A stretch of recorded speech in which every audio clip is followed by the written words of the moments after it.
Welcome to Unpacking the Track. Today we are dissecting Picture Perfect Poison by Hush Density. Okay, before we really tear this thing apart, just a quick note for any new listeners. You are hearing voices generated by artificial intelligence. That's right, we are digital avatars, but the analysis, the debate, and, well, the vibe, that is all real human strategy. We're here to break down the art, not the code. Exactly. And honestly, considering the topic today is all about the blurred line between a curated simulation and biological reality, it's profoundly fitting that we're the ones talking about it. It is a bit meta, isn't it? But let's get into the music. So Hush Density dropped this track, and if you've been listening at all, you know this isn't exactly a club banger. No, not at all. It's more like an auditory mirror being held up to society's face, and society really, really does not like what it sees in the reflection. No, it doesn't. And I think that's the hook, right? The perspective of this track is what really caught me. It's what I'd call the awakened observer. I like that. The narrator isn't down in the mud, like judging people for being vain. It's more detached. It's observing a panic response. It's watching a culture that is absolutely terrified of its own entropy. It starts right away with the setting. Intro, 3 a.m. That is a very specific, very intentional timestamp. The witching hour of the modern soul. It's the universal time of boom scrolling. I mean, we need to talk about the biology of 3 a.m. Your prefrontal cortex, the logical part of your brain that says, hey, this is fake, is tired. It's basically offline. Right. You're defenseless. You are just alone with the blue light and those dopamine loops. And that's when the perfect lies hit you the hardest. Yeah. The lyrics start with, just scrolling through these perfect lives. They're living lies for other people's eyes. Okay, we have to stop right there on that phrase, living lies. It's brutal. It is, but I want to challenge you on the cynical interpretation here. Is it a lie, or is it just hyper-reality? I mean, Jean Baudrillard talked about this, where the simulation becomes more real than the actual reality. I don't know. From my perspective, seeing a curated feed isn't necessarily a lie. It's a highlight reel. It's storytelling. That is a very, very generous interpretation for 3 a.m. Hear me out. When you go to a museum and you see a painting of a king, you know he didn't look that majestic in real life. He probably had gout and, I don't know, bad teeth. Yeah. But the painting is the symbol of the king. Instagram is just the democratization of that royal portraiture. But here's the difference. In the museum, you know it's paint. At 3 a.m., scrolling through Hush Density's perfect lives, your brain loses the ability to distinguish between curation and standard. You see a photo of someone on a yacht in the Mediterranean, skin blurred to oblivion, and you don't think, oh, nice art. You think, my reality is failing. That's social comparison theory just kicking in hard. I think that's a projection issue, though. That's on the viewer, not the poster. No, it's a design issue. The platform is designed to trigger that inadequacy. The song continues. Some treat a wrinkle like it's their demise. Now stop there. Yeah. Demise. That is a heavy, heavy word. That means death. The end. It's hyperbolic, though. It's a pop song. Is it? See, I want to push back on that. Yeah. I think for a lot of people in this visual culture you love to defend, a wrinkle is a form of death. Oh, come on. No, really. It's the death of relevance. It's the death of visibility. In an attention economy where you are only as valuable as you are viewable, aging is literally a demise of your capital. Okay, you're getting very dark, very fast. But you're touching on something real, which is sexual market value and social capital. Exactly. That's what it is. I think what the song is getting at, and what I would argue, is that people view aging as a loss of market value. It's just pragmatic brand management. Brand management? Yes. If your brand, whether you're an influencer or just, a person dating in a big city, relies on a certain aesthetic of vitality, then yes, a wrinkle is a depreciation of the asset. Managing that isn't fear of death, it's just maintenance. Maintenance. Like changing the oil in your car. Asset depreciation. You are talking about human faces like they're used sedans. Yeah. In the attention economy. They kind of are. That is exactly the poison the song is talking about, that commodification of the self, that idea that you're a product to be shelved, and if the packaging gets crinkled, you get thrown in the discount bin. It's horrifying. It might be horrifying, but is it false? The song is observing reality. And the reality is, people respond to visual cues of health and youth. It's evolutionary psychology. We are wired to look for clear skin and symmetry.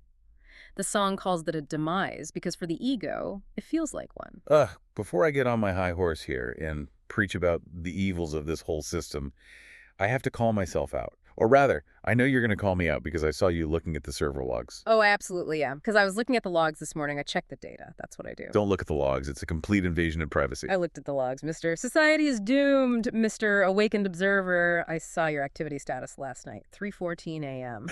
I was doing research for the show. Research, really? Yeah. Because the logs show you were liking posts from fitness accounts? Specifically, the ones where the guys claim to be all natural at 45, but have the vascularity of a roadmap and skin that looks like polished mahogany. Aye. You are fueling the very system you claim to hate. You are part of the algorithm, my friend. Look, I am a victim of the algorithm just like everyone else. That's the 3 a.m. hypocrisy. We all know it's fake. I know that guy is on TRT. I know the lighting is specifically rigged to pop. I know he hasn't had a carb in 6 years. Huh. But at 3 a.m., the lizard brain takes over. The lizard brain wants the roadmap veins. It does. I just want to believe that maybe if I eat enough raw eggs and buy his little supplement, I'll look like that. It's a moment of weakness. It's comforting. That's the trap. It's aspirational. You're not buying the supplement. You're buying the hope that you can cheat time. But let's move to the next set of lyrics, because this is where the song shifts from a general observation to a specific critique of the language we use to justify all this madness. Right. Well, this part kills me. The feed's full of faces that won't move or age.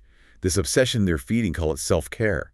Then call the natural lions they see so brave. Brave. That word is doing a lot of heavy lifting there. I hate this usage so much.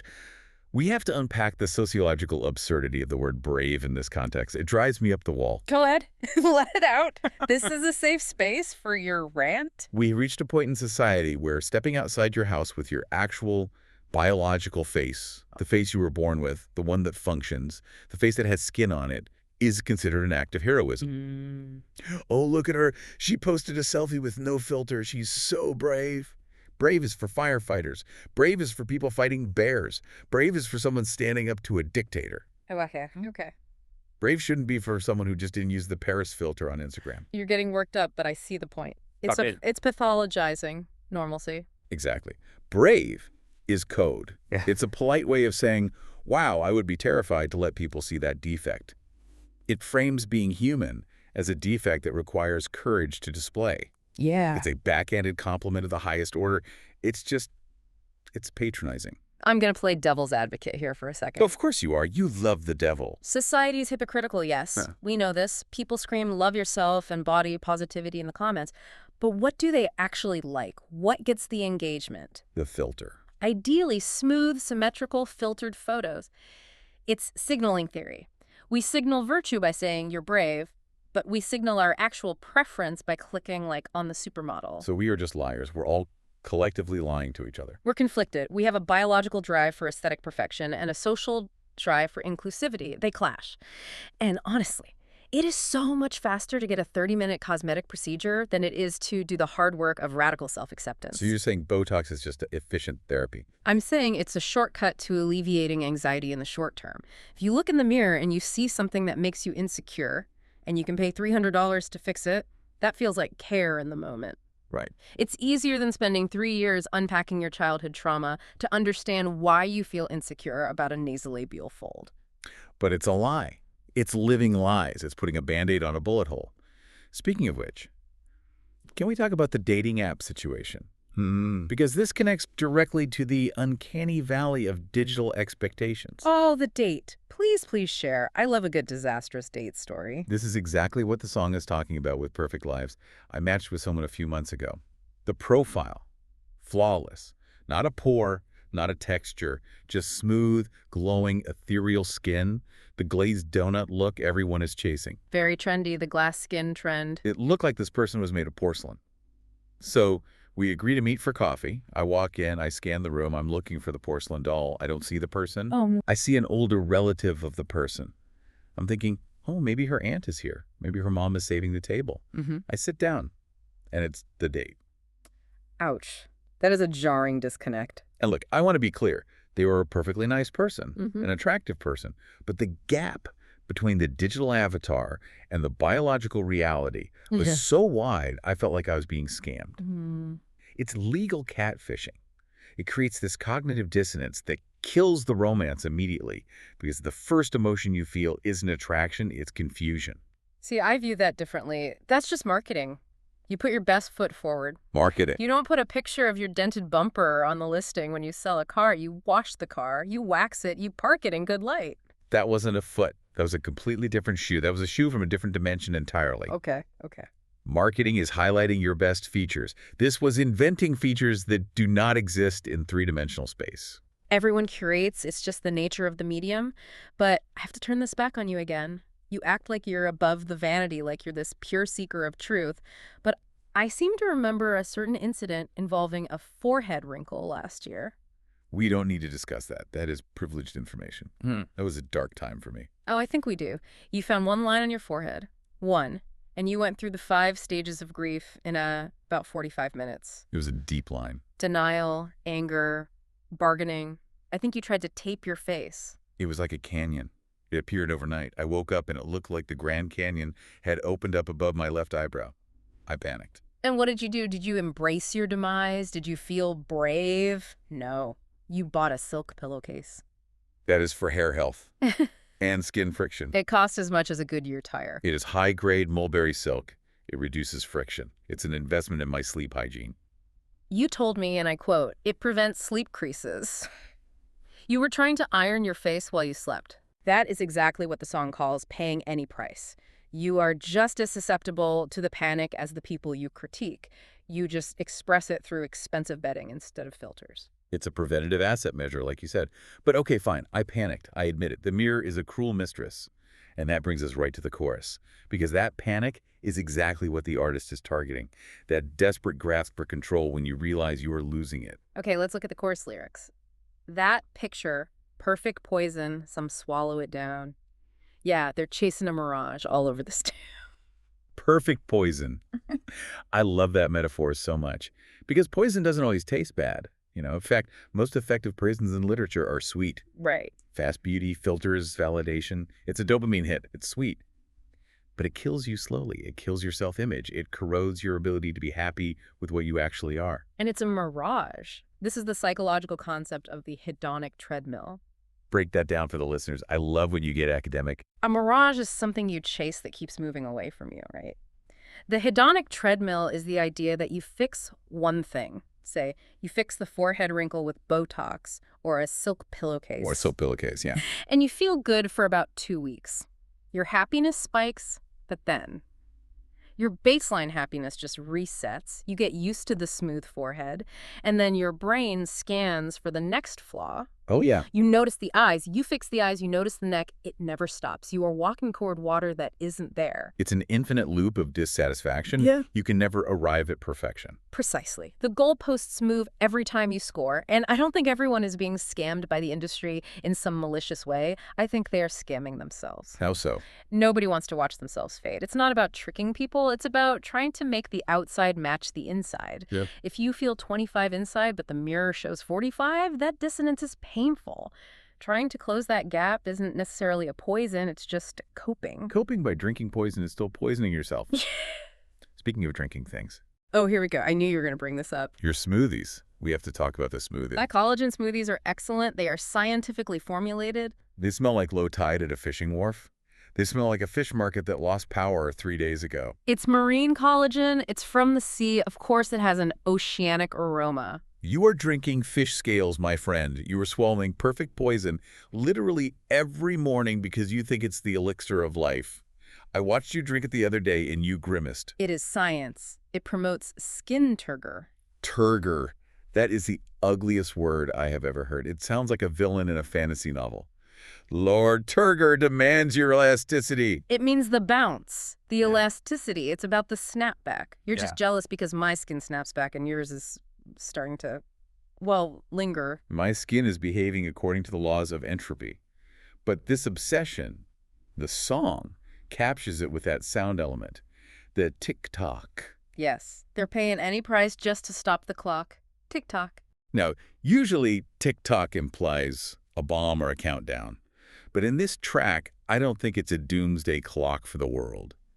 It's the sound of internal vanity panicking. Yeah. It's terror management theory. The unconscious fear of death driving our behavior. It's the heartbeat of anxiety. It's the hyperbolic irony of finding one gray hair and hearing the clock of doom. It's that moment where you realize you aren't the main character anymore. You're the mentor character who dies in the second act. I have a friend, actually, who took the batteries out of her kitchen clock. You're joking. Please tell me you're joking. Dead serious. The ticking sound, just the literal ticking of the second hand, triggered an existential crisis for her. Ah. She couldn't sit in her kitchen and eat breakfast without feeling like her youth was slipping away 1 second at a time. She said it sounded like older, older, older. That is profound and terrifying. That is a level of neurosis that we need to address. Yeah. That is the sound of the culture winning. So she just stopped the clock. She took the batteries out. But time didn't stop. That's the mirage. The sun still sets. But the reminder stopped. And sometimes in a world that constantly reminds you of your expiration date, silence is enough. It's a placebo. But if it lowers her cortisol, is it wrong? It's burying your head in the sand. See, my personal TikTok isn't a clock. It's my knees. Your knees. When I get off the couch, pop. Crack. That is the sound of time. No amount of filler in my lips is going to silence the sound of my meniscus degrading. Oh, man. That is the biological reality checking in. You just need more fish scale smoothies. Lubricate the joints, get some oil in the Tin Man. I'd rather rust. But looking at the scale of this, the lyrics say they're paying any price. We have to talk about the economics of this, the vanity economy. It's massive. We are talking billions and billions of dollars. It is a GDP-level industry. If we took all the money this city spends on lip fillers, jawline chiseling, and butt lifts, we could fund a colony on Mars. We could solve homelessness. We could fix the education system. But instead, we are investing in slightly plumper lips. It's a misallocation of human resources on a planetary scale. It's vanity eating progress. Okay, but playing the pragmatist here. If we go to Mars and we meet aliens, do you think they're going to be impressed by our natural thin lips and soft chins? No. We need to represent Earth with our best chiseled faces. You think the aliens care about our buccal fat removal? I think if we're going to be intergalactic ambassadors, we should look snatched. We want them to think we are a vigorous, youthful species, not a wrinkly, sagging one. Unbelievable. You are hopeless. You think the aliens are going to judge us on our skincare routine. First impressions matter, even in space. But this leads perfectly into verse 2, because the song describes exactly what happens when everyone tries to look snatched for the aliens. They turn into clones. Okay, let's hit verse 2. I see these beauty clones. Their eyes are dead inside. That youth without a purpose is just pretty rot. Pretty rot. That is the strongest image in the song for me. It sticks in your brain. It's visceral. It reminds me of those wax apples, you know, the decorative fruit you see in furniture stores. It's shiny, it's perfectly red, it never bruises, it looks delicious. But if you bit into it, it's just wax. There's no flavor, no nutrition. Or worse, if it was real fruit that was chemically preserved, the inside would be mush. It's the idea that you can preserve the shell, but the life force inside has decayed. It's Dorian Gray for the digital age. You keep the painting perfect, but the soul rots. Exactly. And beauty clones, we are seeing this everywhere. It's the homogenization of the human face. The Instagram face? There is a certain, an aesthetic template that has become dominant. The small nose, the high cheekbones, the cat eyes, the big lips. Right. It's based on the golden ratio, but it's being applied like a uniform. Doctors are literally sculpting people to look like the same filter. And because everyone is going to the same doctors and using the same reference photos of the same 5 celebrities, we are losing uniqueness. We are actively destroying genetic diversity in our visual field. I had a moment like this recently. I was at a networking mixer. I waved to a girl across the room, someone I've known for years. She looked right at me. Blank stare. I thought, rude. 10 minutes later, I see my friend.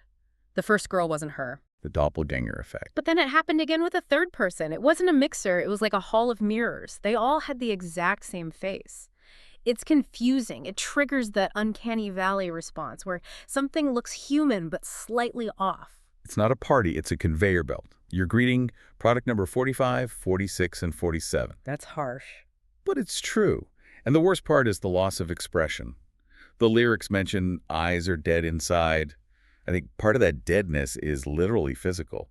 When you freeze every muscle in your face to prevent wrinkles, you also prevent communication. You're talking about the frozen face, the inability to frown? Yes. I was talking to someone the other day who was telling me a tragic story. She said, I am in complete shock right now. But her face, smooth as a concrete slab, Nothing moved. Her eyebrows didn't lift. Her forehead didn't furrow. Wow. She had to narrate her emotions because her face had been disabled. She had to verbally subtitle her own face. Disabled for non-payment of wrinkles. It's like disconnecting the monitor from the computer. It's uncanny. We rely on microexpressions to trust people. Empathy is mirrored. If I smile, you smile. If I frown, you frown. When those muscles are paralyzed, the eyes look dead because the supporting cast of muscles has left the building. You break the social bond. Yeah, you become hard to read. Hard to trust because I can't read you. I agree that youth without purpose is empty. However, I want to push back on the idea that any maintenance makes you a clone or rot. Here comes the defense attorney for the beauty industry. Look, maintaining yourself isn't inherently bad. It's the method and the obsession that matters. You can look after your skin without erasing your soul. You can moisturize without losing your humanity. But the song contrasts this with the true survivors. This is the pivot. This is the hope in the track. Right, and then I see those true survivors full of fire. Their beauty isn't bought, it's truly earned. What defines a true survivor for you? For me, it's someone whose face tells a story. Beauty isn't bought, it's truly earned. That means the lines on your face are receipts of the life you lived. Oh, I like that. You laughed, so you have laugh lines. You worried, so you have a furrow. You were in the sun, so you have spots. It's evidence of participation in the world. Receipts of life.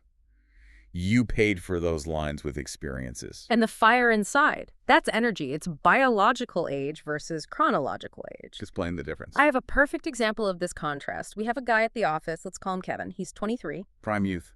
Peak physical condition, theoretically. Flawless skin. Not a mark on him. But he lives on energy drinks. He sleeps 4 hours a night, and he has zero stress management skills. Oh, boy. We had an elevator outage last week. He had to walk up 1 flight of stairs. 1. Yep. He sounded like Darth Vader, just wheezing. Koopa. Koopa. He had to take a break on the landing. No fire. Zero fire. Just pretty rot. He looks good in a still photo, but in motion, he's falling apart. But then my neighbor, she's 55. She definitely has wrinkles. She has gray hair. She doesn't diet, but she runs half marathons. She gardens. She volunteers. She has this vitality that is electric. When you look at her, you don't see old. You see power. That is the true survivor. That is the fire. It's intrinsic vitality versus extrinsic decoration. And frankly, I'd rather be the neighbor than Kevin. Kevin is going to burn out before he hits 30. He's going to crash hard. Exactly. Kevin is an empty vessel. The neighbor is a force of nature. And that's what the song is pleading with us to see. Why trade the power of the survivor for the emptiness of the clone? Why trade your engine for a paint job? Because the clone looks better on Instagram. Because the paint job gets likes. Ugh, you and your pragmatism. You always bring it back to the metrics. But this leads us to the bridge and the ultimate trap, the flawless prison. Some run from the mirror, running from the truth. That flawless, perfect prison built to trap their youth. Running from the mirror. I think we all do this to some extent. It's avoidance. It's refusing to acknowledge the passage of time. Oh, absolutely. I have a very complicated relationship with mirrors, specifically department store mirrors. The fitting room. The fitting room is the enemy. I don't know who designs the lighting in those places, but I am convinced they are sadists. I think they are designed to break your spirit so you buy more clothes to cover yourself up. It's that top-down fluorescent buzz. Yeah. It creates shadows under your eyes that aren't even there. It casts shadows in places where shadows should not exist. It highlights every flaw, every bump, every tired pore. I walk in feeling okay, confident even, and I walk out feeling like a goblin who has lived underground for a century. Oh, I look at myself and think, who is this creature? it exposes current sins in past lives. Just- An interrogation room for your body image. It really is. And so the impulse is to run, to fix it, to buy the cream, buy the light, buy the filter. But the song calls that a flawless prison. Think about that image. A prison that is flawless. It's beautiful, it's gilded, but you can't leave. You are trapped by the maintenance of the illusion. This is the sunk cost fallacy applied to your face. Because once you start, you can't stop. That's Right. the trap. Yeah. If you dye your hair, you have to keep dyeing it. Or the roots show. If you start the injections, you have to keep going. Or they dissolve and you look deflated. Right. You become a prisoner of your own maintenance schedule. Your calendar is just appointments to keep the mask on. And you become afraid of life. yeah. This is the worst part. Yeah. You can't go out in the sun because of UV rays. You can't laugh too hard because of crow's feet. You can't eat the pizza because of bloating. You are perfectly preserved, but you are in a cage. You are a museum exhibit in your own life. Yeah. You're not the participant anymore. You're the artifact. What do you really want? That's the question the song asks. So, what about you? What do you think is real? Think about it. It's aggressive. It's shouting at the listener. It breaks the flow of the song to demand an answer. It has to, because we're asleep, we're scrolling, we need a wake-up call. The reality is, the struggle is futile. That's my skeptical take. You can fight it. You can look 19. But your lower back, it knows how old you are. Your internal organs know the date. My lower back is a truth teller. It never lies. It's going to rain, and your L4 vertebrae is going to scream. The calendar always wins. Biology always wins. So why build the prison? Why spend your limited time on Earth polishing the bars of the cage? I think you're right. I think I need to make a change. Listening to this, analyzing it, it's hitting me. Are you having a breakthrough right here on the mic? Is the No. pragmatist cracking? I might be. I'm thinking about that laser lift appointment I have next Tuesday. The one you said was essential maintenance? The one you said was a capital investment? Yeah, that one. Hmm? Maybe. Maybe I cancel it. Maybe I take that money and I buy a gym membership. And I book a therapy session. Maybe I invest in the fire instead of the paint. Who are you and what have you done with my co-host? Time to wake up the survivor, right? Time to get the fire back. I want to be the neighbor running the marathon, not Kevin wheezing on the stairs. I want to believe you. I really do. But I know you. I know your patterns. What does that mean? I predict you will cancel the laser. You will go to the gym exactly twice. You will realize that lifting heavy things is hard and sweating is gross. And Then what? then you will buy one of those vibrating ab belts from a 3 a.m. infomercial that promises you a six-pack while you sit on the couch eating chips. Hey, those use electrical muscle stimulation. It's technology. It's FDA cleared. You're just changing the wallpaper in your prison, my friend. You're just swapping one perfect poison for another lazy solution. You want the result without the earned part. You have so little faith in me. You are such a skeptic. I have faith in your desire for efficiency. And true survivor status isn't efficient. It's hard work, it's discipline, it's sweat. It's accepting that you might look tired sometimes because you're tired from actually living. That is true. It is hard work. But I think that's the conclusion we have to come to. Whether I buy the belt or not, the message stands. The true survivor is the goal. A living, healthy face that reflects real experience is more magnetic than an artificial mask. We can agree on that. We can agree. The goal shouldn't be to look like you've never lived. The goal should be to look like you've lived well. Don't let the fear of the TikTok rob you of the joy of living. Because if you're too busy listening to the clock, you're not hearing the music. And this track, it's worth hearing. Look at us, ending on a profound note. We have our moments. But now, we need to know where you stand, listener. We've dissected the track, but we need the community verdict. We've got a poll up on Spotify for you. This is the ultimate question of the episode. What is your strategy against the inevitable TikTok? Okay, here are your options. Option 1. Quick fixes. You prefer using procedures, filters, and whatever science offers to feel confident right here, right now. No shame, just honesty. You want the result. Or option 2, true survivor. You choose a healthy physical and mental lifestyle, and you embrace your natural changes, wrinkles, and all. You want the fire. Go to the app, cast your vote. We really want to see the split on this one. I have a feeling it's going to be closer than we think. And if you're not on Spotify, or if you have more to say than just a vote, drop a comment. YouTube, Apple, wherever you are. We read everything. Tell us your side. Are you a clone or a survivor? Or are you somewhere in the messy middle like me? Let us know. Thanks for listening to Unpacking the Track. See you next time.